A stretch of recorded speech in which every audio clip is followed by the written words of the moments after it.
Yo, what's poppin'? It's your boy Shy Ill, and we are back at it with Surviving El Chapo Season 2, Episode 8. This one is called Freedom. As a matter of fact, let me edit this title right quick. Oh, I already did. That's YouTube that gotta fix that. All right. We are back at it. This one's titled Freedom. The last words of what's his face, Mel Gibson, and that was his last words, right? It's been a long time. And Braveheart. What's up, y'all? What's popping on this Wednesday afternoon? We did a poll to see what time we would start. We were tied between 11 a.m. and 6 p.m. And that tie did not break, so I figured, well, we'll split the difference, and I'll do it whenever I feel like it. So here we are on a Wednesday afternoon at 2:06 p.m. Took me a little longer. I was dealing with a power chat issue. Power chat sucks. But we're here. We're here for episode 8, Freedom, Surviving El Chapo, Season 2. Don't forget, tomorrow is Cartel Wives episode, chapter 6 maybe? Not sure. I'll keep y'all posted. It's been a while. I wasn't feeling good this week. I was sicker than a dog, but I'm back at it like bad habits, and we about to have a good time. Couple housekeeping notes while we're here. If you have yet to subscribe to the channel, please do. Please hit the like button and the notification bell so that we can keep this channel moving forward. You can be abreast of what's popping around here. I put out on the community tab that I'd be taking it. I've been doing a video a day for the last 2 months, but since we pulled back on the other content and we're doing strictly cartel content right now, because that seems to be what's clicking, I took some time off to do some to stock up on shorts. I want to stock up on a bunch of shorts and get those popping, because those bring followers to the channel, and you know, they make things move around here. So I want to make sure that we got everything covered: the community tab, shorts, longs, lives. I want to make sure we cover everything. Also, we have $2 TTS, text to speech. You can have a message put right up on my screen at your whenever you feel like it. For $2, you can say what you want, and for $5, you can get TTS, which is text to speech plus a media reaction. You can add a YouTube link, and I will react to your YouTube link live right then and there. If you were to purchase a donation, a $2 donation, it would look something like this. It would interrupt me like that. Test user sent $50 test message. So there you have it. Also, we have all the other features that YouTube allows: super chats and super thanks and all that good stuff. So feel free to drop your boy a little something if you're enjoying the show. If you ain't got nothing to drop, hitting the like button would be beautiful. If you've watched one of my videos, hit the like button. If you've watched more than one of my videos, hit the subscribe button. Share, tell a friend to tell a friend. With that being said, I think we should just get it popping. Here we are, Surviving El Chapo Season 2, Episode 8, Freedom.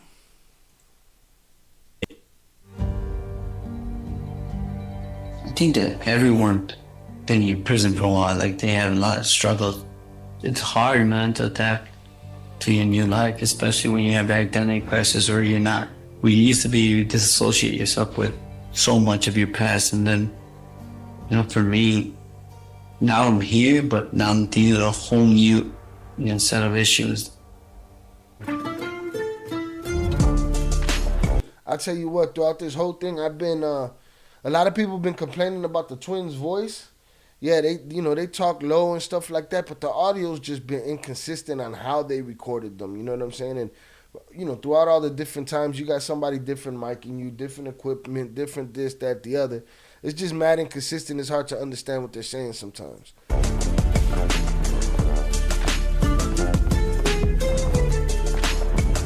Smoke them if you got it. Hey, it's 50 Cent. And I'm Charlie Webster.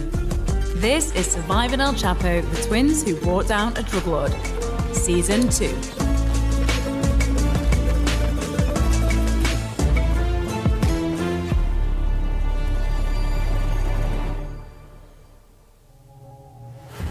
The Flores twins spent 8 months trying to get El Chapo on tape while they were running drugs for him in Mexico. They handed themselves into authorities and then spent the next 10 years cooperating for the government in prison. Then it was 2 long days on the witness stand. Finally, El Chapo was sent to prison for life plus 30 years. Everything the twins had worked toward for over a decade, trying to turn their lives around, culminated at this moment. Life sentence plus 30 years. I also want to read the text real quick before we go any further. Episode 8, Freedom. COVID hits the prison, so the twins can't see their families for months. Jay spends 56 days in the hospital finally. Finally, after 12 years in prison, the twins are released on November 5th, 2020. And it was finally over. For the first time in their lives, they could look forward to their happily ever after. An honest life outside of the world of peddling kilos or the bars of a prison cell. But what does that actually mean for 2 people whose introduction to the drug life began at 7 years old? The cooperation was over, and at 38, the brothers only had 2 years left until they would finally be free. The government no longer needed them, so their protection as high-profile witnesses was over. After what they had gone through over 10 years, another 2 might seem easy. But there was one challenge. None of us saw it coming. COVID. Was the last 2 years any different for you? Miserable. Really? Because I continued to fight to go home. And then COVID hit. We're on 24-hour lockdown. We're just on lockdown indefinitely. Like, we'll let you out when we think it's safe. And you're like, how could they do that?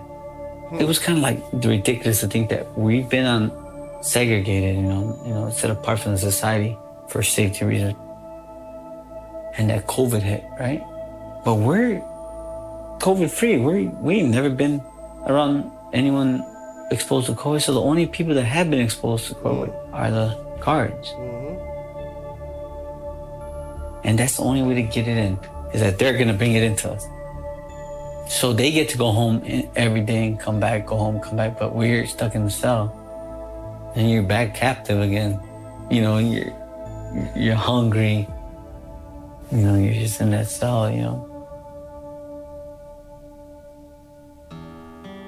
And I'll write letters to my wife, feeling miserable about what she was dealing with on her own. I can't explain to you like what it's like to do that, like to write letters. Writing so many letters, and like if I didn't get the mail, like they didn't write to me, I feel so sick. My anxiety would be so horrible if I didn't hear from her. Like at least that she was okay and the kids were okay. And then the worst part is that these piece of shit CEOs was like, do you have to write a book every day? Like, man, do your fucking job, man, you know? Take my fucking mail and put it in the mailbox, like, if you don't want to read it. Like, are you serious? We're in fucking lockdown in COVID. We have no access to the phone. We can't call our family. What you tell him? He must have never been in love before, CO. You gotta write a book every day? It's funny. Family. And you're gonna fucking talk shit about me writing a letter? That's my fucking right to write a letter? Like, for my children, we're worried, and you can't call home and check on them. And my mom and everyone. I wasn't allowed to. COVID was bad enough for people on the outside. I could just imagine, and not just for the twins, but for anybody on the inside. And the countless people that I'm sure died, in the corner of a cold cell or a cold cell block or pod, you know what I'm saying? Just wheezing till he can't breathe no more, I'm sure it happened to plenty of people. To see them till, I don't know. I might not get monetized simply for saying the word see Ovid. You know what I'm saying? But it is what it is. October. Freedom of speech, right? For 1 hour. My children, we're worried, and you can't. Are you serious? We're in fucking lockdown in COVID. We have no access to the phone. We can't call our family. And you're gonna fucking talk shit about me writing a letter? That's my fucking right to write a letter? Like,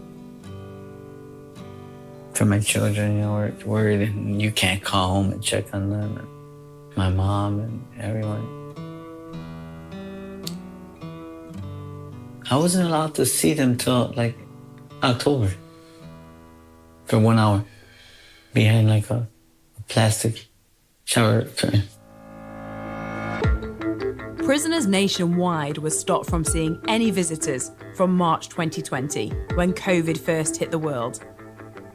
When Pete was finally able to have his family visit, 7 months later, it had to be done through a plastic shower curtain, and their time together was limited to an hour. On the other side of the country, COVID had hit Jay's prison early on, so Val applied for compassionate release, hoping he would be allowed to serve his final months under home confinement. The compassionate release was denied. The twins were not eligible for home confinement for safety reasons.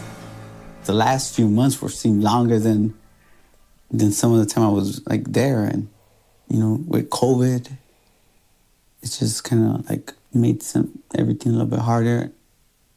In any other situation, I would have been home already. Like, because of my situation, I wasn't like privileged to some of the opportunities that regular inmates had, like a happy house or home confinement or anything like that. So any other time I would have been home already. But we filed for compassionate release just because in the prison he was at, COVID was already there, and there was already like inmates and staff that had it. And this was, early on, right? You don't know nothing about COVID. Yeah, no, it's scary. Around the same time, Jay started to feel sick, but none of the prison guards believed him. They thought he was faking his illness because his compassionate release had been denied. It was hard. I was so thankful for... Yo, to the Around police, the same time, Jay started to feel... To the police, you can't even die and it be the truth. I don't know if y'all... a lot of you people that watch my Cartel content don't watch the other content that I was doing, which is basically dumb criminals and dumb cops. You can't even die in front of the police and them believe you. That's how bad it's gotten. You know what I'm saying? These dudes be dying in front of the police. Police looking at them talking about stop bullshitting. Like, what? Are you people crazy? You know what I'm saying? And then they got an excuse and a reason why they just watch somebody die like that. Like, bruh, whether I'm faking or I'm not faking, take it serious and be on your P's and Q's. You know what I'm saying? So, if you worried that I'm faking it to try to get at you or do this or that, cool. Take me serious, but be on your P's and Q's. That's it. Don't just deny somebody that's telling you they're sick medical attention and now they die on your watch. Salutes God's beauty. She made it. She's in the building for the live. We here. It's early. Feel sick, but none of the prison guards believed him. They thought he was faking his illness. Hold on, she's in the chat and she got her. Wait, is that what? Oh no, she's smiling. I thought you had a COVID mask on your emoji right there in the chat, because that's what we dealing with over here. COVID in prison. Because his compassionate release had been denied. It was hard. I was so thankful for not being sick, for being healthy most of my time in prison.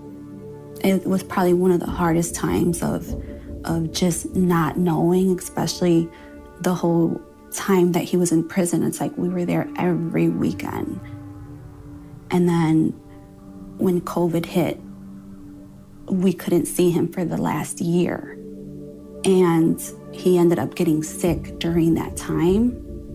For me to get to that point and then being sick, especially during COVID, it just made everything even harder. They must have thought that because it was around the same time that we filed for compassionate release that he was like almost making it up, until like his whole face like blew up and his throat, like his airways ended up closing on him. So he was almost... They'll watch somebody's head swell up and eyes bulge out and be like, he's faking it. How he make his head swell up though, dog? How is that even possible? Almost incapacitated by the time they took him out of the prison. And that's how the infection got so bad, and then that's how he ended up getting sepsis. I can imagine that must have been so horrific for you. What was it like for you being in a cell and struggling to breathe and not being helped? I think just being like helpless in the cell. I just,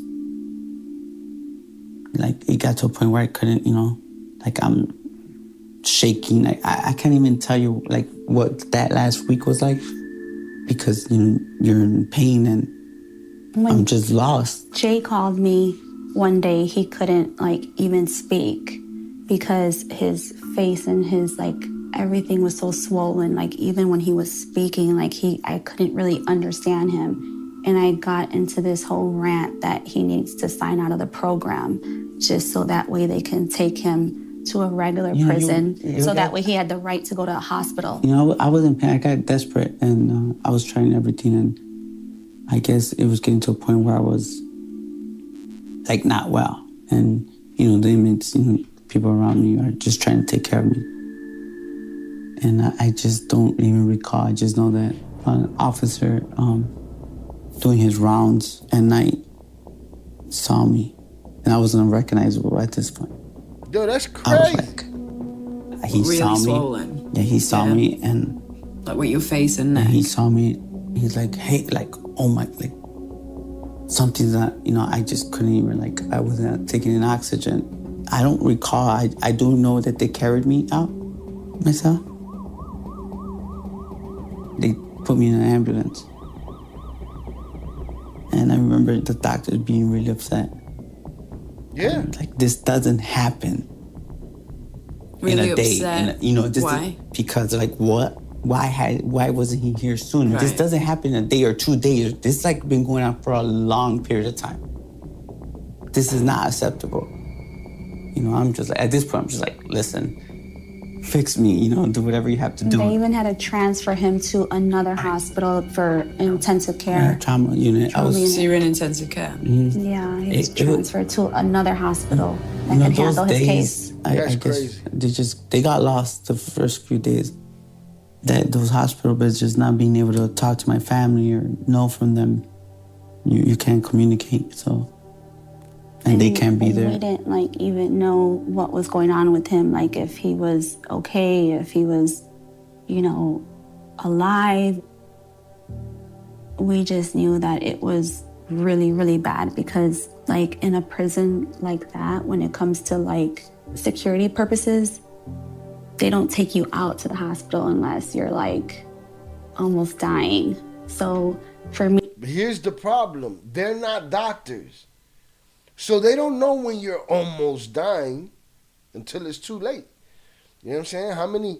How many other guards didn't walk past him, look right at him and say, he's fine. You know what I'm saying? Where the one guard looked at him and he was dumbfounded at what he was looking at.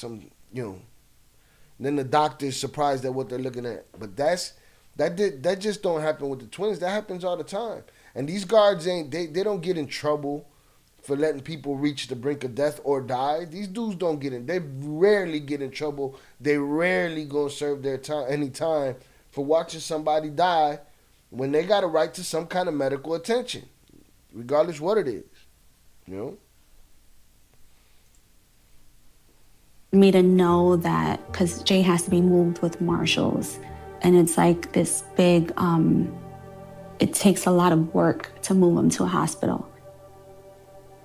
So it was devastating not being able to know what was going on and speaking to the attorneys and trying to find out if my husband was okay. Because I'm like, just tell me that he's not in a coma. Tell me he's, stable. Tell me something. And they couldn't. And I wanted direct access to his doctors. I needed some type of line of communication just to know he was okay. I didn't need to know what hospital he was at. I just needed to know that, he was breathing. He spent 56 days in the hospital. He had 3 surgeries. Bro. I think, it was hard. Like, you're alone, right? You're in the people, you spend time in the SHU. And then, solitary, that's solitude is hard. But being sick and kind of helpless, being in the hospital where you have no one to care for you or nurture you. You're shackled to a bed. Yeah, I was shackled to a bed. That's hard. I do remember once I started feeling like a little bit better. Like I was in pain. I had tubes going down in my throat, and so I couldn't speak. And I remember that's when you really feel that loneliness. Like I would have all these like thoughts about, wow, like when you're like not conscious or when you're in those situations, that's when you look for that nurturing mom, right? As a baby, like I remember just having those feelings, like wow, this is why marriage and family is so important. You're supposed to have someone. We're supposed to have each other. And I think that it just kind of like, to me, it was like, again, just a reminder, right, of what it's like to be alone. You know, and when you're in those situations, you wonder, like, I'm gonna die alone? Like, this is what it's gonna be like. So kind of going back to those times. So just going through all that and not having my family, being able to talk to them, that was very hard. Because I'm I depend a lot on my family, I depend a lot on my wife. I'm a social person, and just, not being able to talk and just being to pain and just kind of just keeping it to yourself, which a lot of people might think, well, a lot of people keep things to themselves. Thanks to my wife and thanks for me having a twin brother, I never had to keep something to myself. That was foreign to me. That I'm kind of suffering alone in a way. Jay got an infection, which led to sepsis. Bro, 56 days in the hospital and however many surgeries. That boy lucky to be alive, because that's crazy. That means they was watching a dead man all of that time, waiting for him to go. It's like if Chapo put the hit on him. That's crazy. Because he was left without treatment for so long. He spent 56 days in hospital before he was eventually transferred back to prison. But he didn't stay there for long. By the time he got back, he only had a few weeks left until he was released.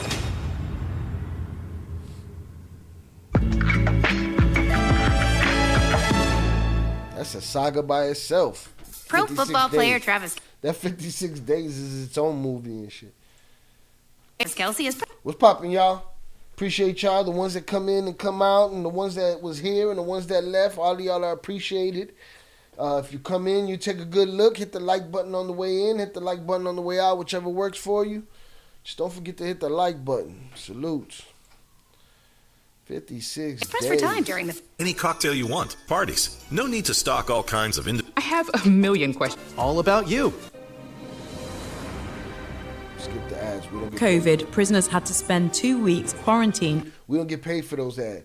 We don't get paid for our ads. Why? Because we get demonetized. And why do we get demonetized? Because YouTube is an asshole. In the shoe before they left. On they first went to, which is the maximum. I've been hearing a lot of anti-Charlie talk in the comments. People mad at Charlie after the Johnny Mitchell interview. People mad at Johnny Mitchell after the Johnny Mitchell interview. Cartel Charlie. It's all good, Charlie. You did what you could with what you had.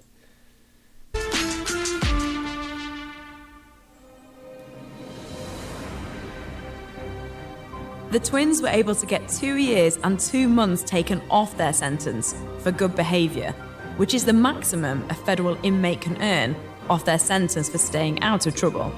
It's around 15%. Because they received the same sentence, they were released on the same day. When they first went to prison, they spent 8 months in the shoe.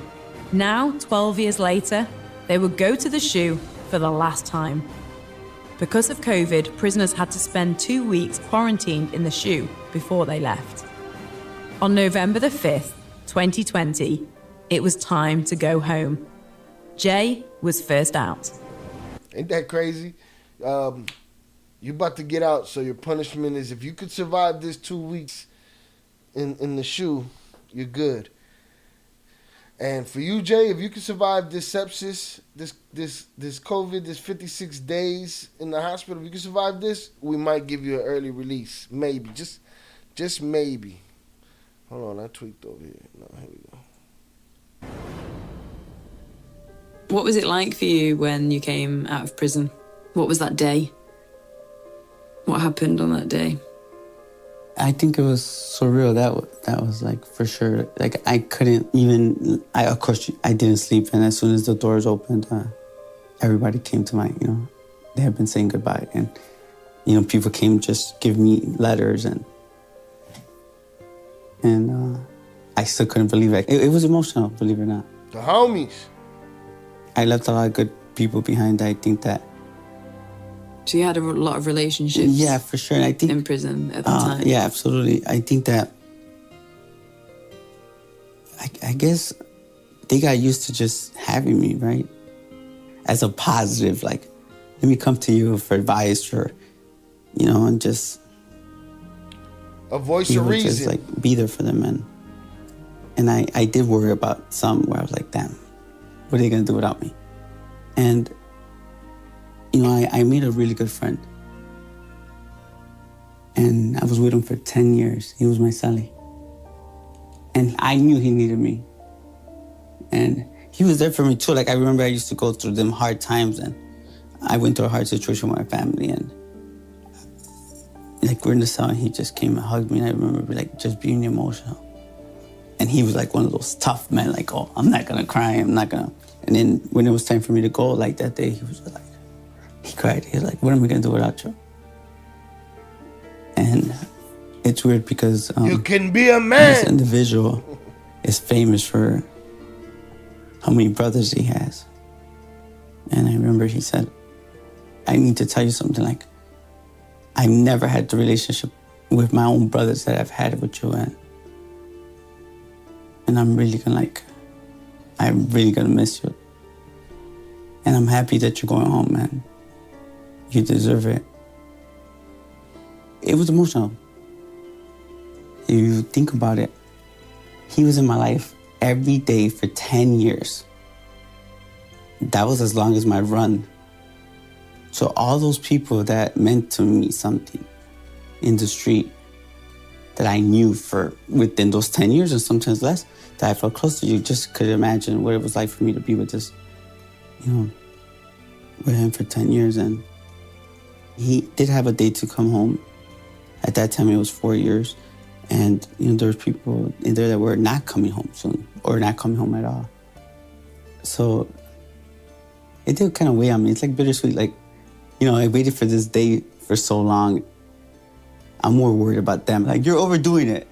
He would like say that. And I'm like, no, I said, you guys are going to be all right. I just kind of give him a little speech. You guys are going to be all right. Hugged them and... Did you give him a little speech? Yeah. What did you say? I thanked him for everything because I think that you depend. That's your family. And I'm a family man. We have our own little group where it's like that you kind of live with every day, that you depend on. You form this bond. And you're human. You ain't got no choice. I had begged the staff. They're like, please come get me early. Like, don't take your time. They're like, you're going to go home. We're going to be here at 8. And they said, your wife is not going to be on time. We're not doing that. I said, listen, yes, she is. I said, listen, I waited a long time for this, please. And they came for me early. They came probably a little bit before 6 a.m. Was wifey there on time? Is the question. Because they seem to know a pattern we don't know about. Or they was just assuming. And they let me say goodbye to everybody. I just walking down the highway, I just couldn't, I was emotional for sure. Like goosebumps all over my body. Just, even when it was time for me to sign all the paperwork, I was like, wow, this is really gonna happen. And I'll never forget, after I signed the paperwork, they're like, go ahead, call your wife, see if she's here. I was like, excuse me? They call your wife. Pick up the phone. I call your wife. I said, I could pick up the phone? He said, technically, you're not in prison anymore. You're free, bro.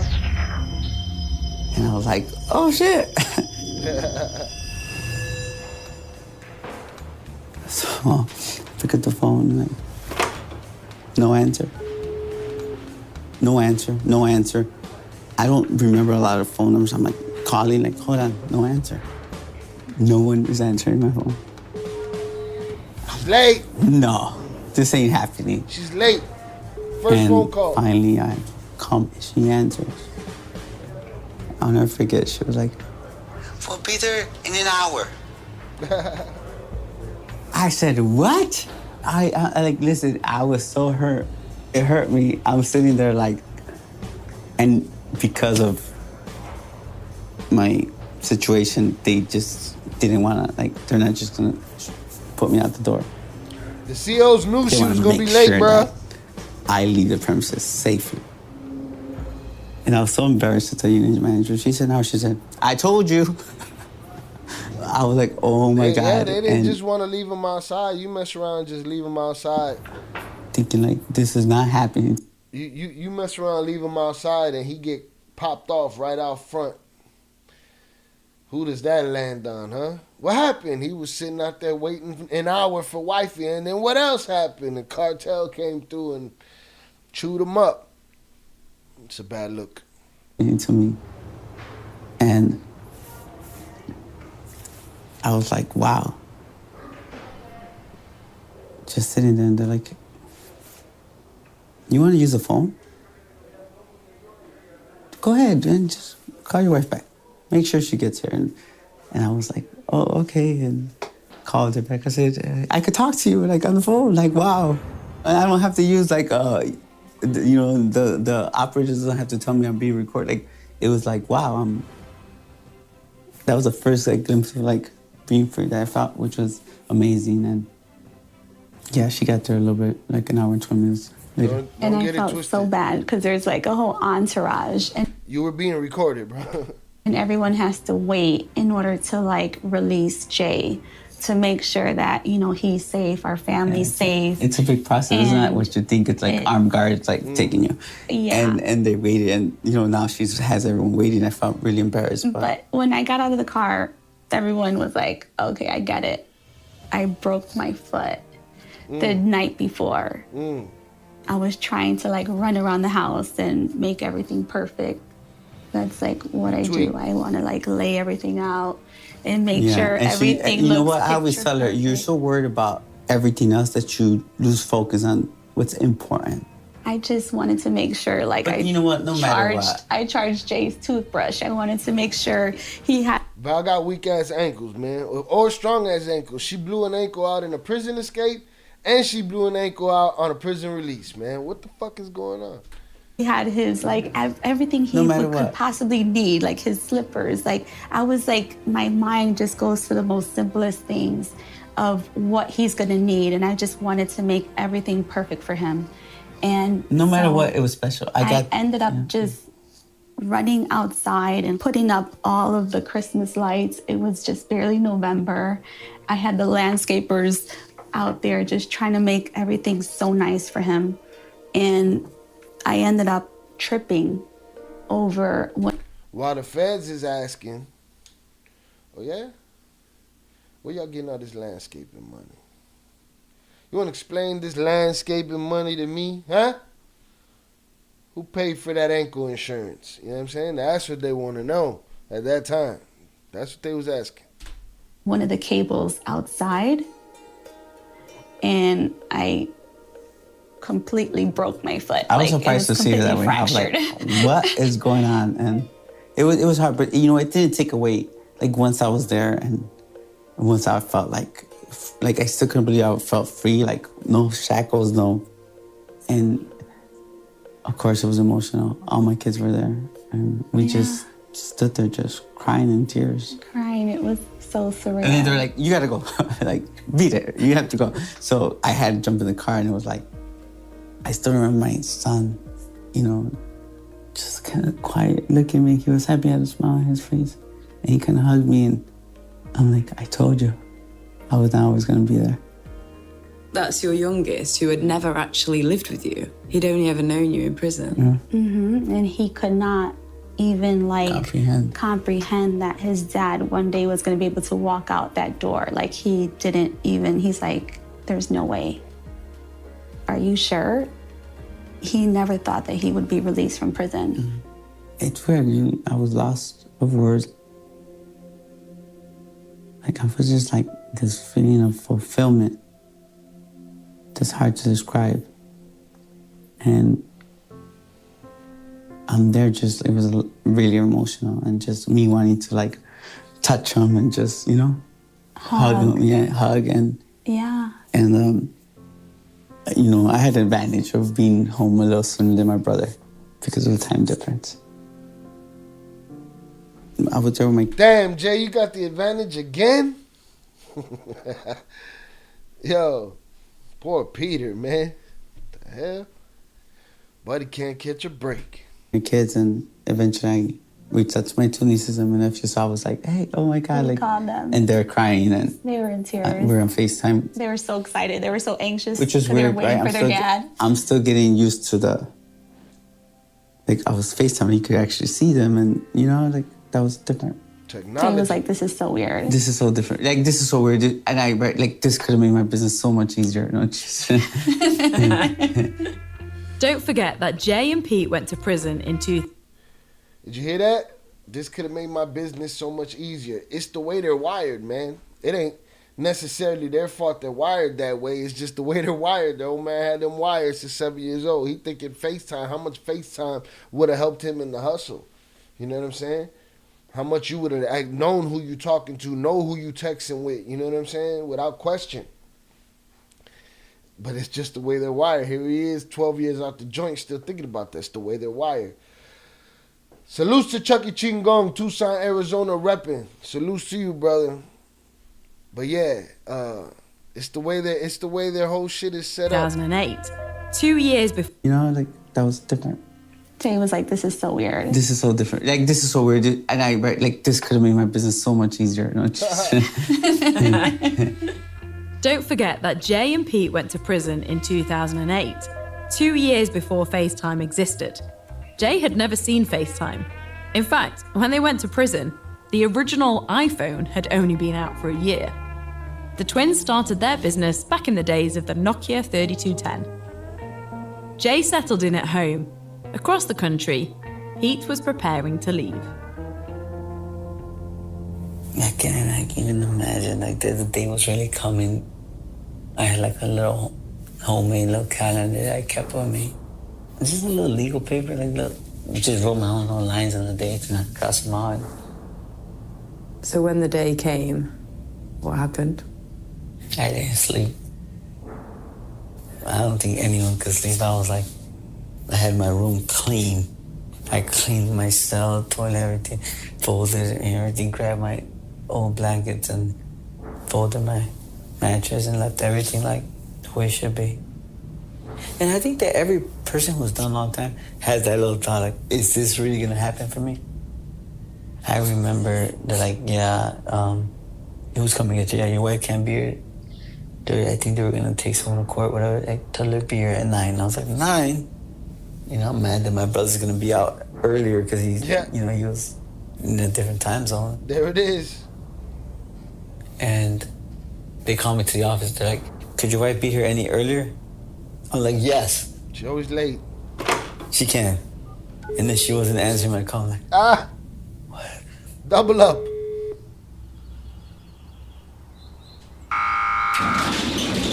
Be here any earlier? I'm like, yes. Think of the irony in all of that, though. You know what I'm saying? You done made phone calls. You done made billboards. Y'all done flew kites to each other. Y'all done communicated through years and years of all of this. And then when it counts, when it's going down, you get that unlucky missed call that wouldn't have probably happened otherwise. That's life, though. That's life. That's hilarious, though. She can. And then she wasn't answering my call. That's funny. What? It just happened to be that one.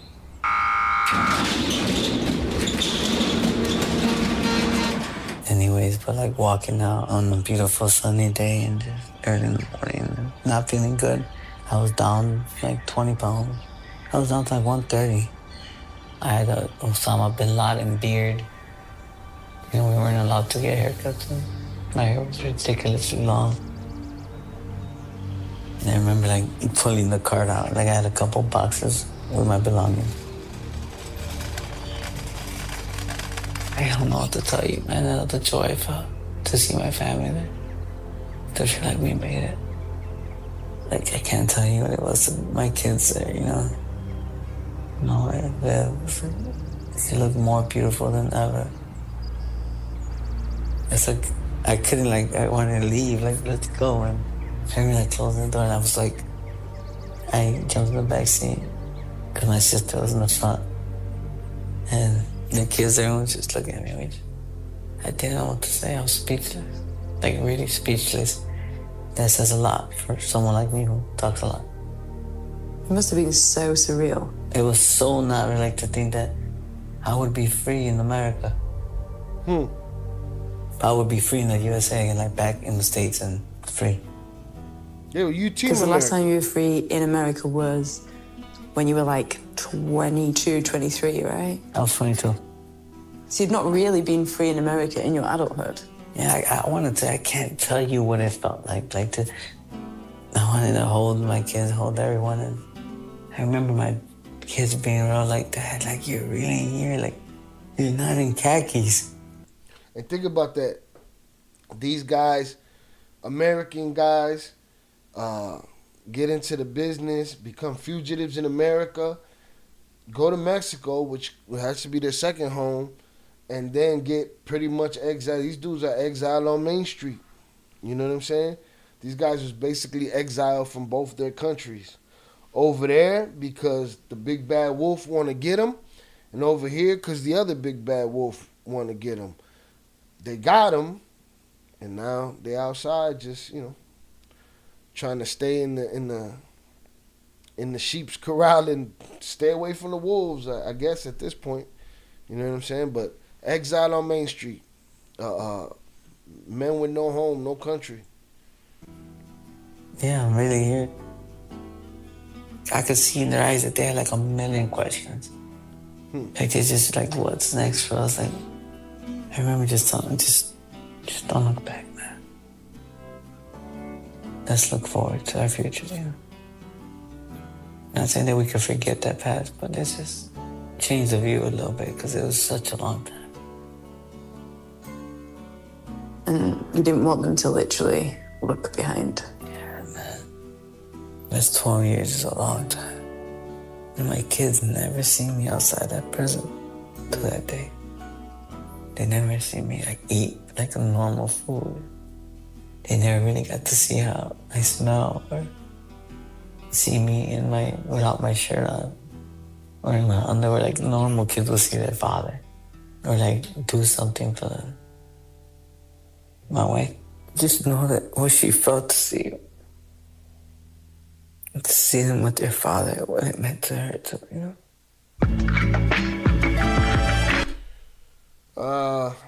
Chucky Chingong in the chat said La Barbie did the same shit but was bigger and ruthless. Craig Pettis, under him in Mexico, do one on him. I'll look into it. I'm looking into stuff to do for Cartel Chronicles, so I'll look into it. Schedule at VaxAssist.com. Best Black Friday deal ever at Bartesian.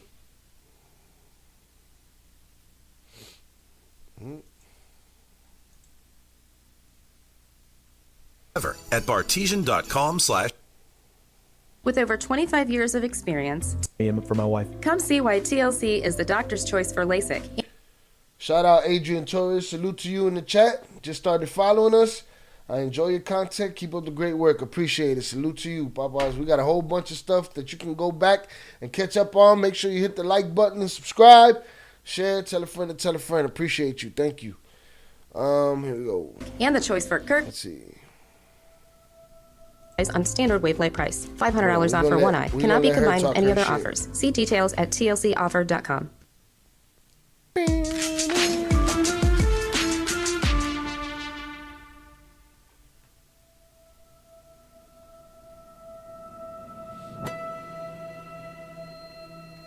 I see Peter, he's coming out, and he has like a cart with two the prison guards. So he has a cart, like a book cart, and he has like boxes, and we were just looking at him, oh my God. But it was like almost silence in the car.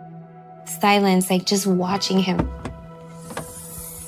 He opens the trunk and he puts his things in there, and then he gets in the car, and it was really surreal to see him, like, just see his presence, just be in his presence. And the kids were there, and he got in the back seat, and the kids were he was just holding the kids. He didn't know, like, touching their hair, and I don't know, they were crying and then happy, and they were just overjoyed, like, just to finally have him here. Yeah, the kids don't know what's what. They don't know nothing about no cartel. They don't know no Chapo. They don't know none of that. They're like, what? They're minding their business. So I'm sure it was a big deal for them. Shout out Chucky, says, sounds dope already. Cartel Chronicles. Yes, we did already. We covered El Pirata de Culiacan in Cartel Chronicles. That's the first one that I did in Cartel Chronicles. It's just a place to put stuff that isn't directly connected to the Surviving El Chapo story, to the Flores twins, to do that stuff and not have it, involved. Anything that involves the Flores twins or crosses with the Flores twins ends up in the Surviving El Chapo playlist, but Cartel Chronicles is for everything else. So y'all keep coming with y'all suggestions. I'm going to take them one at a time, look into them, and I'll start doing videos on these different people. You know what I'm saying? Salutes to El Padrino. Checking in the chat. Salutes to you, bro. Appreciate you. I was nervous, and I haven't been this close to him in 12 years, almost 13 years. So it was really difficult for me. It's a lie. Y'all made a baby. When he hugged me, I almost felt like I was trembling. Like my body was a little trembling, a little nervous. I kind of avoided him. I was like, oh, I'm going to do this. I'm going to wash the dishes. And I'm gonna... I was like, what is wrong with you? But after a while, the kids wanted to have a movie night. So we laid blankets on the floor and we put a movie on. And everyone was just so happy. And still, they couldn't take their eyes off of him. Come on, you gotta tell the funny part. What? Oh, so we escaped. Honestly, they're young. They're old enough to our mom and dad gonna do something. It's funny, right? Yeah, they're really well aware. They're really smart kids. Weird, and they're like, you left us. You didn't even finish the movie. But they're understanding, and they're funny. They're really funny kids. Yeah. Really mature for their age. I laugh because it's weird that they made it so awkward for us. And then my sister-in-law was there, and she was like, leave your mom and dad alone. Yes, they're talking about the S word, sex. The last time Pete and Viv were intimate in that way was back when they were cooperating in the government offices in Chicago. Remember the 3 Bs? The first B, the baby. Whilst I was talking to Pete, he called his youngest daughter to chat about the day he came home from prison. Hello. Hi, lovely. How are you? Oh, wow. I'm good. How are you? I'm good, thank you. I was telling Charlie about... Whew, there it is. That's heavy. To hear a kid's voice after all of the shit that we've heard on this show. After all of the horrible, graphic things that we've heard on this show, to hear a baby's voice was a little shocking right now. And to hear that's, one of the baby from the 3 Bs, you know what I'm saying? And Charlie did let the cat out the bag that she spoke to some of the children on record, which is crazy. So this should be interesting. Let's see. About the day I came. Whilst I was talking to Pete, he called his youngest daughter to chat about the day he came home from prison. Hello. Hi, lovely. How are you? I'm good. How are you? I'm good, thank you. I was telling Charlie about the day I came home. Yeah. And I was telling her how you were just staring at us the whole time. And Mom was avoiding me. We were all like so like shocked. It was like, oh my gosh, he's out of prison. And it's funny because like I remember every little sentence he said that day. Well, when he first got in the car, like he didn't say anything, but he told me specifically, like he put me to like he whispered in my ear, "Don't look back. Just keep your eyes on the road." And then when he got home, he was just like mesmerized like by the house, you know, having a home. So then like when he went into his room, he was like he laid on the bed, and then like he was just like touring the house. And then when he finally ate, you know, a good warm meal, because of COVID, he couldn't have warm meals, so like he was just focusing on his food, and we didn't really eat. We were just like looking at him the whole time. Just like, was I eating funny? Yeah, you're eating good. I think, yeah. I just remember you being like, "Oh my god, this is my first meal." So, my sister and I are really, really excited. Like, we had like a whole like night planned out where we were like, watch with like our favorite movies or whatever, or like series, and you know, me and my sister got all ready, and I was like, "Dad, like, Mom, let's go." And so my sister and I were waiting on the couch for them for like 5 hours. I was like, "Oh my, okay, let's just go to bed. I'm tired." She's like, "Yeah, it's already." They weren't coming back, shorty. They're here for the fourth B, another baby. Shout out Ivan Salazar in the chat. Love this channel. Salute from D-Town. Salute to you, bro. 100.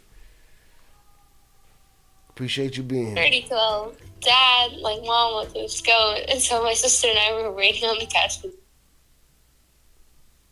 El Padrino asked, why put the kids on? To humanize him? I wouldn't risk it. I think that's part of it, maybe. Part of it from the production side of things. You know, let's find a way for people to, you know, to look at them as more than just rats.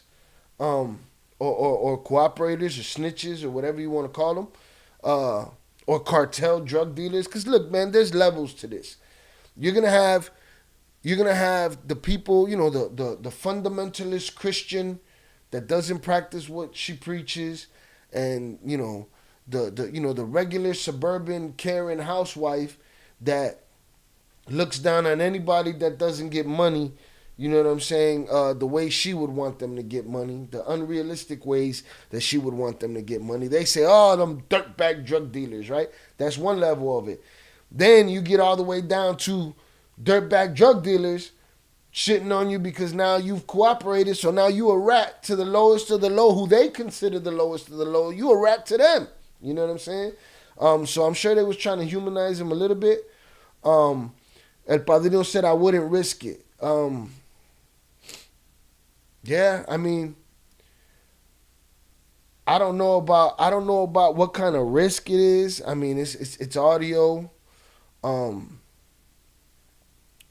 know, is it intrusive to the kid? Maybe the kid's well adjusted enough to know her situation, know her daddy's situation, and be like, "Let me talk about it." In a sense, as long as they ain't exploiting the children, you know that. You know, I don't want to hear, you know, Cartel Kids, the reality series. That's a whole different story. You know what I'm saying?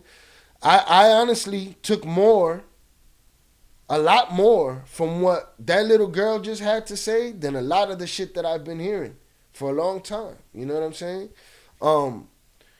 That was insightful. You know what I'm saying? The way she saw it. You know, that'll stick with her forever. For the rest of her life. When her daddy's dead and gone and she's a grown woman with children of her own, she's going to tell her kids, do not look back. You know what I'm saying? That is a part of her life now. No matter what they did, no matter what, at the end of the day, that's part of her life now. That motto, that saying, and the action of doing so. You know what I'm saying? So I don't know. You could say that they just did it only to humanize them, but I think it was a kid I can trust wholeheartedly. You know what I'm saying? When it comes to something like this. So I actually enjoyed that tiny little piece right there. Adrian Torres, any plans on doing a live on Amado Carrillo Fuentes, El Señor de los Cielos? No, but I will put it on the list. It make it part of the plans now. Shout out Upper Echelon. Bro, happy Thanksgiving to you and your family. Likewise to you and yours, bro. Have a great Thanksgiving. Get the belly full. Drop some, drink something, a little something if that's something that you do. And enjoy yourself. We'll be here working. Chucky said, even though they said Chapo was a snitch, he held it down. Didn't snitch on Mayo. He knew it would end with him. He knew what would end with him, Chucky? The snitching? Or, you know, what ended with Chapo? He knew what would end with him, or it would end with Mayo. To me, it's like, if it's a tactic at the end of the day, then I don't even want to have the conversation no more about. It's a tactic. It's a tactic. Mayo's kids used it on Chapo. Chapo's lawyer used it back. It's all what it is already. El Padrino, I agree with Adrian. Amado is definitely an interesting individual. I'm gonna look into Amado for Cartel Chronicles. El Padrino, Chucky, they want the attention almost like 6ix9ine. There's a difference. 6ix9ine wants attention. I don't know that the twins want attention, and I don't know that they want to change your mind, but they want to get a story across, and they want to get they want something positive to come out of it. I believe that's why the podcast happened. You don't see them everywhere like you see everybody else. They're not just asking ask me anything questions like Sammy the Bull. You know what I'm saying? They're doing podcasts with 50 and working on what did Charlie say, the TV stuff and this, that. Whatever they're doing, they're going to tell a story. 6ix9ine, on the other hand, that's all attention. Look at me, look at me, look at me, look at me, look at me. I ran it and I'm still outside. Look at me. You know, that's different. He took a hood out. You know what I'm saying? He used the hood, took him out. Now he walk around through there. He's looking for attention. He's not trying to do shit. He not selling his movie. Who wants to buy the 6ix9ine movie? I don't know. I don't see it. Upper Echelon. I think it's great for people to hear how the decisions of their parents affect them. Hopefully before it's too late. Yeah, I mean, at the end of the day, and not only them, other kids, you know, here, or other kids that can relate to the situation. There's a lot of kids who got parents in jail. There's a lot of kids who suffer the bullying of the things that their parents did, the decisions that their parents made, and we don't hear them. We deaf to them. We hear ourselves, we hear our opinions, but we don't hear the kids. So I agree. So shout out all of y'all, Jose Reyes. What the topic is? The topic is, you're a little late, Papas, but the topic is Surviving El Chapo, Season 2, Episode 8. We're 40 minutes in, and we're just engaging with the chat, man, talking about it. So it is what it is. Salute to y'all that's in the chat. Salute Jose Reyes. Salute Upper Echelon, Chucky, El Padrino, Adrian, Oso, Goth Beauty. Salute all of y'all in the chat, man. I appreciate y'all. I thank y'all for being here. We're going to keep it moving. But again, that was very insightful. I thought it was done tastefully also. Once I start hearing, what's her face, Cartel Charlie, if she starts kind of like prodding at the kids for information, see, Shorty right here, Shorty felt happy to tell her story. You know what I'm saying? But once you start poking for information, now that's a whole different story. Appreciate y'all though. Thank you. For like 5 hours. I was like, oh my, okay, let's just go to bed. I'm tired. Bedtime, baby. She's like, yeah, they're it's gone. already 12. After spending so much time with the Flores family, I felt like I'd gotten to know them pretty well. We had spoken about so much and delved into their deepest emotions together. Some of the things we got into and have shared on this podcast, they'd never talked about before. By this point, I got to know the children quite well too. I was struck by the fact that, despite everything, they were all so close, and the way the kids were with their fathers and vice versa, you'd never really have known that they'd been in prison the majority of their children's lives.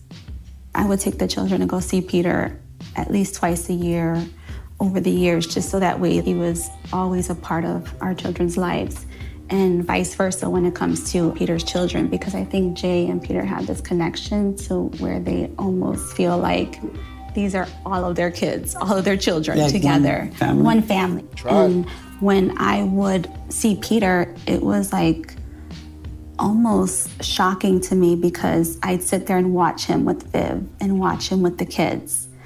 And I felt like I was almost looking in from a lens, which was so weird because I was just seeing me and Jay and the way that Jay would interact with me and the way he would interact with our children. And it was everything when it comes to body gestures, when it comes to body language, when it comes to body movement, when it comes to conversations, when it came to everything. And I used to come back and tell Jay, like, oh my God, this is so crazy. I feel like I'm looking at our family, like watching from a camera. And it was just like unreal to see. Over the 12 years that Pete and Jay were in prison, the family, including the kids, spent nearly every weekend visiting them, with the exception of COVID, and that's only because they weren't physically allowed to visit. And of course, the few months in a safe house leading up to their sentencing. There are fathers that aren't in prison that see their children less. All that being said, I could tell how much of an impact what they've been through had. Some of y'all in the chat over here, y'all all seen y'all kids. Y'all better go see y'all kids, man. Cut the shit. had on the children. Because the twins were moved around the country so much, their families also had to move to be with them. This meant the kids were constantly changing schools, though it wasn't like they were able to have close friends anyway. The kids had to hide their own identities. They were never allowed to talk about their family, where they were from, or reveal anything about their backgrounds. The kids had to be as hypervigilant as their parents. Even now that Jay and Pete are out of prison, the children are still hypervigilant about their own identities being revealed and wake up every morning wondering if their fathers are going to get taken away from them again. I sat down with all the children to understand what it was like for them. This is Pete's daughter again, who you just heard on the phone. It was like every single holiday, a birthday, that's all I wanted. It's for my dad. Come home. My dad would always he always tried to be honest with us. I remember when we were I think 4 years old, I was at school and I had a friend and I told her that my dad was in a cage. I was really curious about everything because as much as my dad tried to explain everything to us and what he did, I still couldn't understand it. So I remember Googling stuff and me just reading it. It just all came together, about his whole life. That's it. You can't escape that Google. That Google is on you, boy. That Google is not. You could tell your kids back in the day. You could lie to your kids, but that Google, they were like, ding, ding, ding, ding, ding. Now they know everything about you, and now you got a problem. I wonder how much their kids. I think I was scared. Really know, I wonder how much their kids know about all of it. Probably doesn't even matter to them at this point. But I thought they were completely in the dark. And again, that's kind of ignorant of me because how are you going to keep it in the dark? Listen, man, my niece asks me a question about what's this, that. I throw her a bullshit answer. I just did myself a disservice because she going to Google. To so I remember Googling stuff and me just reading it. It just all came together, about his whole life. I think I was scared to know because I did 1,152 days with him. 1,152 days in prison. Yes. When he told me, I think I started to think more, and I was why would you why 1,000 what? Days with him together, about his whole life. I think I was scared to know because I did 1,152 days with him. 1,152 days in prison. Yes. When he told me, I think I started to think more, and I was You know, why would you like do that? You didn't think about us. I think I became a little more like, I was upset. And then having to go home, and then going home to, you have to like put on this like costume, you know, where your home life is. Like no one knew anything about my home life, like at school, like no one knew. It was just my mom and my brother, and that's all. So it was just like having to deal with keeping that secret in from like everybody. Yo, very well-spoken young lady, very in tune with how she feels, very articulate, you know what I'm saying? And it makes you wonder, you know, how much it is to the twins and to the wives. Is this, I don't know if they, you know, see therapists or talk to therapists, but how much of unpacking all of this is part of the therapy, you know what I'm saying? Like, because there's no way that they got all different kind of post-traumatic stress disorders, you know what I'm saying? Like, a lot of us do. A lot of us buried enough just to have that, you know what I'm saying? But very well-adjusted young lady, and again, this unravels and this unfolds and it comes out, doesn't stay locked away, doesn't stay unsaid. They get to say it to each other in front of each other. The parents get to know exactly what the child's feeling so that they can address those things up close and personal. I'm not mad at it at all. Like I said, once it becomes an exploitation thing, and now there's a reality series, and you know Pete and Jay's kids are beefing with El Mini League's kids, or this fool or that fool. Now that's when it becomes exploitation. It's a whole other thing. El Padrino in the chat. Only Google we had back in the day in Pilsen was gossip at the Boys and Girls Club here in Chicago. That's a fact. If you heard it through the streets, you heard it through the street. That was it. Wasn't no, you know, how you get your answer. If your parents gave you the wrong answer, you went and asked Buddy outside, you know? That's what it was. It's not just their fathers that the kids are worried about. It's their mothers too. Within 6 months of Pete and Jay getting out of prison, SWAT teams surrounded each of their houses in the early hours of the morning and arrested Val and Viv on money laundering charges. Dang. When I got indicted, no rest. Me and Viviana, I felt like we knew it was coming. We told our children that the feds would come one day and they'd come into the house and they would possibly take us and arrest us and put us in prison. That was the hardest thing I think we ever had to do. The kids were all home when their mothers were arrested. We'll get to how it all unfolded in the next episode. I remember just like waking up in the morning, my dad being like, gotta get up. And then they put her in handcuffs and we went in the car, and then I just remember, so I was like kind of like, I didn't comprehend it yet. I think I was in shock because I didn't think that it would happen. And I remember my dad just like breaking down. And so my mom told me before she left, just like, stay strong. I got up and I was like, I woke my brother up and I just told him, and then I walked out of the room and I just started cleaning and cooking for everybody, trying to make everything as normal as possible. So, you know, there's no time to look back when the future's still a pain in the ass. You know what I'm saying? When tomorrow's a problem. Unbelievable story. It doesn't get close to easing up.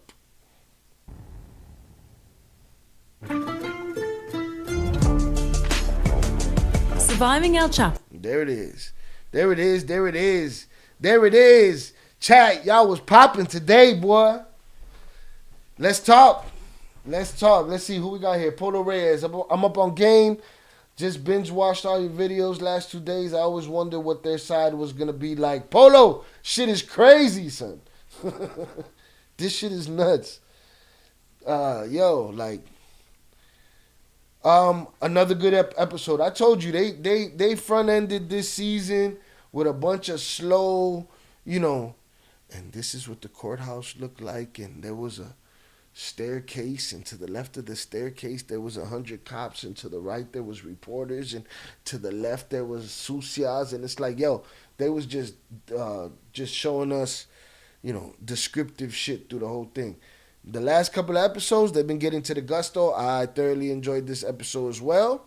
We had the sickness portion of it, where the feds just fucking tried to kill Jay, basically. Or the COs tried to kill Jay, basically. Watch the man dying from an infection. Once an infection becomes sepsis, it's a killer. You done turned it into something else already. It took time to become that. And they just watched him. He did 56 days in the hospital and numerous surgeries. That's a lot. That's a whole lot. What else? The ladies, this is not stereotypical. Sometimes y'all are late. Okay, Val was late that day. All right, but she had a good excuse. She done smashed her ankle up again. It happens. What else? The kids. I didn't when Charlie said it on the Johnny Mitchell podcast. I didn't know how I felt about it. I was like, do we even want to hear from the kids? Because what do you know about this situation? You know how it affected you, yes, but why do we have to talk to the kids? But I think it was appreciative. I don't think they were. I don't know that they were exploiting their kids. It didn't get there yet. You know what I'm saying? I don't know if it plans to, but they're telling their story. It's part of their story. We can't want what we want for the story when it's their story. And it's not just Jay and Peter's story. It's not just Vivi and Val's story. It's that little girl's story. It's the rest of the kids' story. And if they feel like speaking about them, then they have every right. Is it dangerous? Maybe. Maybe this should be as far as it goes. You know what I'm saying? But I like the way it was handled. I didn't hear her poking at her. They let the girl speak. They asked for clarification when they needed it, and that was cool. You know what I'm saying? See what Chucky talking about. Good one. We need someone like you to interview Charlie. That other fool doesn't have a clue. You said it best. Use us for content. Support local. Salute, Chucky. I appreciate you. I don't know. Charlie don't like him. She probably ain't going to like me. Think like a kingpin. Salute. Got in here late. Better late than never, Papas. The playback will be there. But yeah, man. It was a good episode. It was a good episode. And again, even in episode 9, the next episode that comes next week, you're going to get to hear from a kid's point of view what it's like for her parents to get raided. You know what I'm saying? Like, that's a different look right there. A lot of kids don't know, and a lot of parents don't know who haven't been raided how it affects a kid. So maybe something like that will affect somebody and say, yeah, man, I can't shit where I eat. I got to keep things, or I can't be in this business because I can't let this happen to my kid. If that story's out there, then that's cool. There's something positive coming out of that. You know what I'm saying? So yeah, I thought she was gonna exploit them a little bit, but I ain't seen it. But again, if we see them, beefing with Mayo's grandkids on a reality show, that's a problem. That would be a problem. Think Like a Kingpin in the chat said, man, it's about sharing the point of view from an innocent kid and letting the audience know how it affects the kid. Absolutely. And you heard it. That little girl ain't here for no clout. She ain't sitting here telling y'all a story from a lying place. I believe the shorty before I believe the adults. All adults I take with a grain of salt. Every last one that exists, I take with a grain of salt. The kids, even though there's lying ass kids, not when it's like that, she don't know how to cover that up. It's her life, it's her experience. It's her experience. What a story. Let's see. Carlos Stan, Mayo's son has a book out. To the traitor, El Traidor, book out to the traitor, El Traidor, tells his side too. Might be where, again, that is another one that I will put on the list. I'm going to go back through this chat and put it on the list. Chat, I appreciate y'all coming in for this because this makes it so much better when there's somebody to engage with and talk to about what we're talking about here. You know what I'm saying? And everybody's made good points today. Points that are about multiple parts of the story. You know what I'm saying? We didn't just concentrate on one thing. We dealt with, did they put the shorties there to humanize them? That's probably part of it. You know what I'm saying? Do they need some humanizing? Production is always going to say that. You know what I'm saying? Do they care to be humanized? I don't know. Probably not. You know what I'm saying? It's been a long time. They did their thing. They still fighting for their family to survive. But I wanted to see if they was going to exploit the shorty. I ain't hear no exploitation. Shorty told her story. How she felt. You know? How she felt. But I appreciate all the suggestions. I appreciate all the chat, comments and engagement. Like, that's what I'm here for. That's the sauce. And every week it's just getting better and better. You know, like tomorrow's Cartel Wives. I don't do a live Cartel Wives because I don't know who's going to check in. But if y'all want to check in, then I'll do a live Cartel Wives. I've been putting out these polls lately. So, we'll see how that does. And you guys hit that notification bell so that when I do put out a poll, you get the information. If I say, hey, you want me to do a live from 11 to, or in 11 o'clock live or 6 o'clock live, and if I get enough people that say, oh, this number or that number, then I'll do a live right then and there. You know what I'm saying? What's concerning is how China is involved with the fentanyl angle. See, that's a new angle that I haven't even got into. We're dealing with bricked up weed and uncut coke from the 90s and early 2000s. We haven't even made it to this whole China fentanyl action. Salute Chucky. Chucky said, go live, I'm in. And Padrino said, what was concerning is how China is involved. We're going to get to all of that because I don't know nothing about it, man. I'm learning with y'all. You know what I'm saying? What I know is what I know. My sense. My common sense. Where I come from. My who I am as a person. How I would do this. How I would do that. What I agree with. What I don't. I'm not a fool. If given more information, I am allowed to change my mind. I am allowed to, to change my stance on things with new information. That's just the game. Chucky said, modern chemical warfare, fentanyl. Listen, man, if you push fentanyl, you're just a piece of shit. Because I don't even understand. I don't even understand how that works. That's just genocide. You just trying to kill off your customers. I don't know. That's all I see from it. Maybe that's a old school, old head approach to it, but that's what it seems like. Polo Reyes said, these young men went through some shit in a short period of time. Lucky they are still alive. Sheer luck. Chucky said, Tucson is the first stop. It's bad here. Walking zombies. Y'all be seeing some of these videos of some places. There's like Kensington and I believe that's in Philly. Like, there's these neighborhoods. You put on one of them YouTube channels, they zombies. I mean, I could go outside, really. I'll find a zombie or two right outside. But the whole country is just falling apart, man. Just leaning forward, being held up by a wall. Polo Reyes said, these young men went through some shit in a short period of time. Lucky they're still alive. Sheer luck. I mean, yeah, sheer luck. I mean, they ain't the only ones alive, though, man. You know what I'm saying? Really? Going through a story like that, I think had they not had each other to lean on, shit, a couple of them might have ended themselves a long time ago. You know what I'm saying? Like even going through hell, to have a support system that's still gonna be there tomorrow, that probably makes all the difference in the world. When you got as much money as they were making, they were targets before they cooperated. You know what I'm saying? So, that type of shit just doesn't. That ain't gonna change after you cooperate. You still a wanted man. You was always a wanted man. It is what it is. There was a kid, and salute to him. Like, listen, sometimes I'll ask y'all in the comments. I'll ask y'all about your comment. I'm not asking to be a dick. I'm asking because I want to know. I want to understand. You know what I'm saying? Sometimes people come into comments and they come in hot. And they come in running their mouth. And they say something slick. And I say something slick back. And then they be like, you ain't got to be defensive. And I'm like, well, you ain't got to be offensive. You know what I'm saying?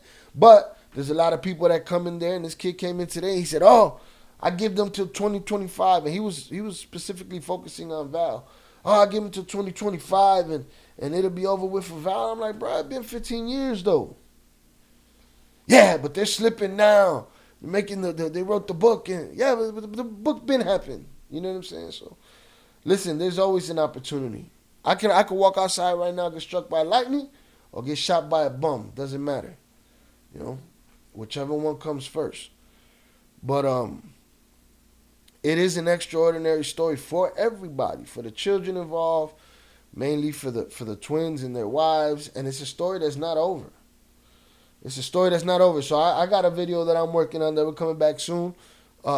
We're gonna dig into some shit, some lore, some history that's been called lies. El Padrino, thank you for your post. Long live the party line. Y'all remember the PL? Stop it. Y'all was on the PL. Y'all was on the PL. Age, sex, and location in it. But yeah, man, I appreciate y'all for being here. It was a great story. Keep the suggestions coming. Keep the likes and the subscribes coming. Keep the notification bell lit up so that y'all get the information when I send it out. Stay on these polls, and we'll go live more often. Otherwise, I'm going to give y'all videos. I'm going to keep giving y'all videos. You know what I'm saying? Like I said, right now, regular days of the week, I'll be working on shorts for a little while. And Cartel Chronicles, we'll still be doing sporadically. Surviving El Chapo will be on Wednesdays, live stream. And tomorrow's Cartel Wives. I'm about to go put up a poll right now when I'm done with this live that says, do you want a live stream for tomorrow's episode of Cartel Wives? And if y'all say yes, then we will go live tomorrow's episode. All right? Carlos Stan, I like the Big Pun one. You should do some real hip hop shit too. First old school, I'd love to. If I can get the people to watch hip hop content, I will do. If I, whatever I can get y'all to watch. See, here's the thing. I can do a lot of things. Hip hop content, dumb cops, dumb criminals, cartel stuff. What's resonating with the channel and what's growing the channel is only cartel content, mainly Surviving El Chapo content. So I have to keep pushing that until this channel grows and I have a little bit more freedom to do more things. And y'all keep asking for it and I'll keep delivering, that's for sure. But I got a lot to say about Pana, you know what I'm saying? So I'm with that. Again, I appreciate y'all being here. Chucky said, your flow nasty too, brother. I appreciate you, Chucky. I did it for a long time, bro. You know what I'm saying? I did it for a long time, and I did it around the best of them. The best of them. You know what I'm saying? Forever X. So, but yeah, man, I appreciate y'all for being here. It's been a great live. Shout out Goth Beauty. Shout out Old Soul. Shout out Adrian Torres. Chucky Chingon. Carlos Stanton. El Padrino, salutes to you. Ivan Salazar, salutes to you. Upper Echelon, as always. Jose Reyes, salutes to you. Let's see. Polo Reyes, salutes to you. Think Like a Kingpin, salutes. Who else we got here? I think that is it, man.